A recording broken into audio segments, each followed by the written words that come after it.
cinématographe est sur la croisette pour vous faire vivre les films de la compétition qui a débuté avec Wonderstruck, le nouveau long métrage de Todd Haynes, le réalisateur de Carol, et Oshka du coréen Bong Joon-ho, produit par la plateforme Netflix. Nous sommes allés à la rencontre des festivaliers afin de recueillir leurs premières réactions sur ces deux films très attendus.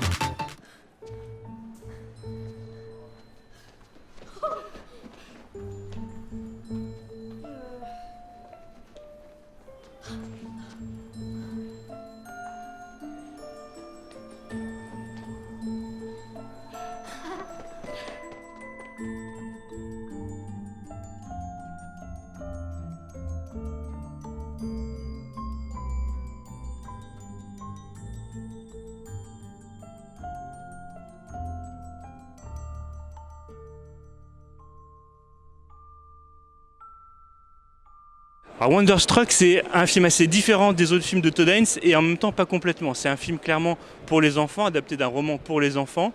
Les deux personnages principaux sont des enfants à deux périodes différentes. C'est assez émouvant. C'est un film qui rend hommage aussi à l'art du cinéma, comme l'était Hugo Cabret, adapté du même auteur. C'est un film de Todd Haynes parce que c'est très fin dans les sentiments. Il y a beaucoup de justesse, de pudeur.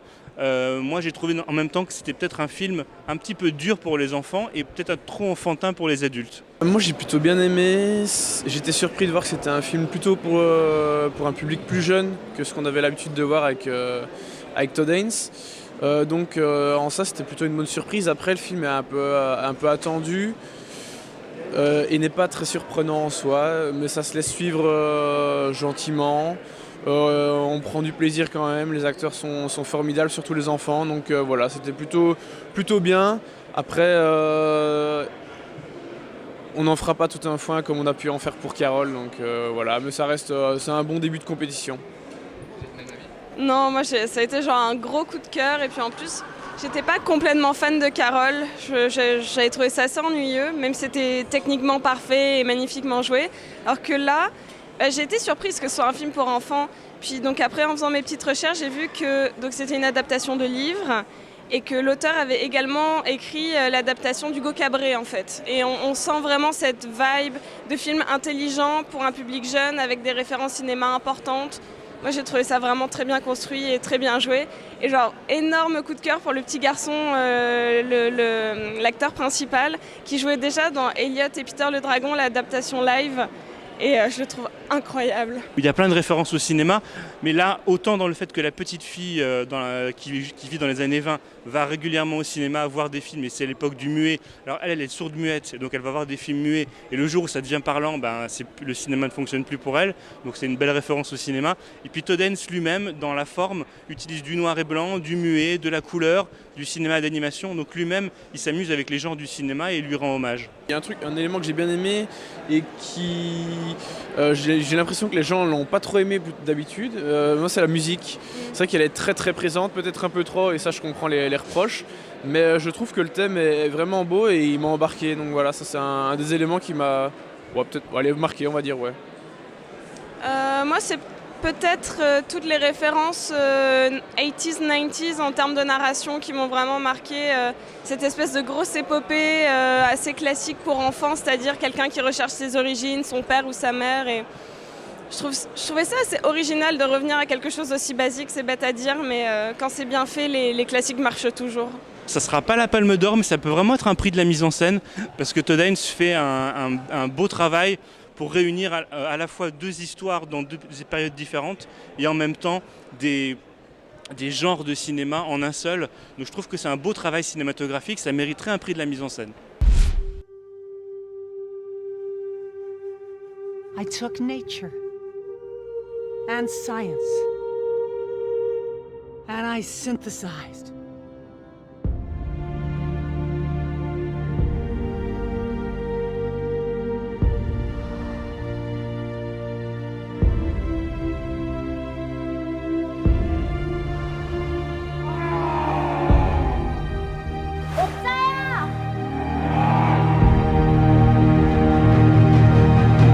Okja, c'est un film qui vaut beaucoup mieux que la polémique née du fait que c'est une production Netflix. C'est une histoire d'amitié entre une petite fille et son animal qu'elle essaie de sauver, et elle fait tout un voyage pour ça. C'est un film très grand public, c'est presque un blockbuster. Hein.